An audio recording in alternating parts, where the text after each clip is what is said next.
at that time, I think you were just class president of engineering. Yes. So you were like class president of engineering, you're in Java 101, and you were working in Photoshop. Like Balancing a bit much at once, yeah. Yeah, but like there it is, you know? Like you could never be just an engineer or just a designer or just like, a leader.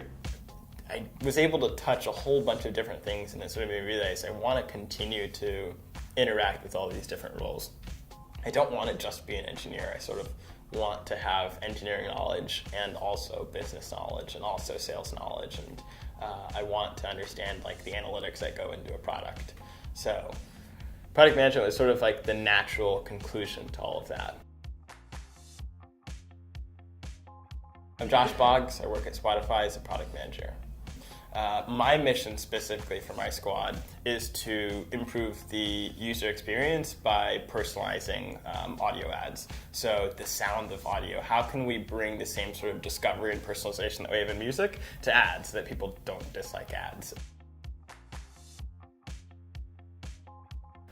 If I was a product manager, would I be making anything, or do I just tell people what to do? Yeah, it's a super interesting challenge. If you look online, there's so many different descriptions of what a product manager is. Some people call them the mini CEO, and some people will just describe them as someone who connects various pieces of a team. And I think it's like it is maybe a bit of those, but it's so much more than that. A product manager helps different contributors on a team best deliver value to some end user. So a product manager might define who that end user is, and with other people in the team define what value we want to deliver to that user, and then translate that back and forth between different roles such that each contributor knows exactly what they're contributing. A designer might be contributing user interfaces, an engineer might be contributing code, or a data scientist might be contributing insights. A machine learning engineer might be contributing a machine learning model that's used by the engineers to show something different in an interface that a designer designed. So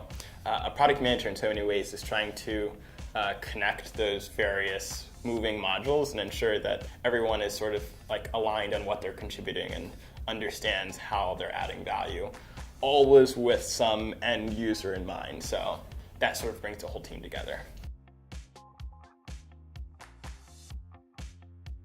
Having actual programming experience allows me to so much better interface with engineering, understanding what they're working on and what their challenges are and how I should communicate those challenges back to other teams. Oftentimes that means I'm not directly coding anything, but it means that I might in rare cases look at code, but in more often cases definitely look at the architectures that they're designing and understand deeply, or at least seek to understand deeply exactly what it is they're building from a highly technical perspective.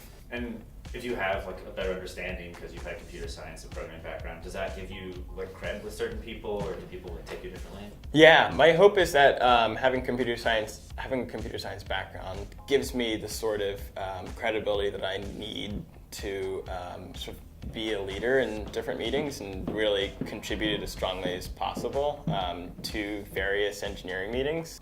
It allows me to walk into a meeting and sort of understand what people are talking about. It allows me to then communicate those ideas to other teams more strongly.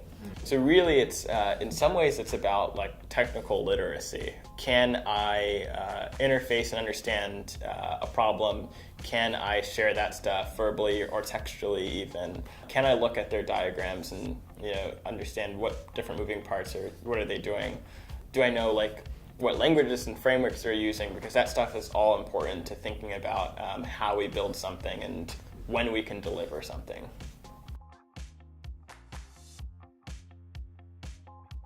Now, as a side thing, I'll say I do like to work on my technical chops whenever I can. So sometimes in my free time I'll code. Whenever there's a hackathon at work, we do sort of like regular cadence hack days where teams can contribute whatever they want outside of their regular planned delivery. I will, as often as possible, attempt to contribute code.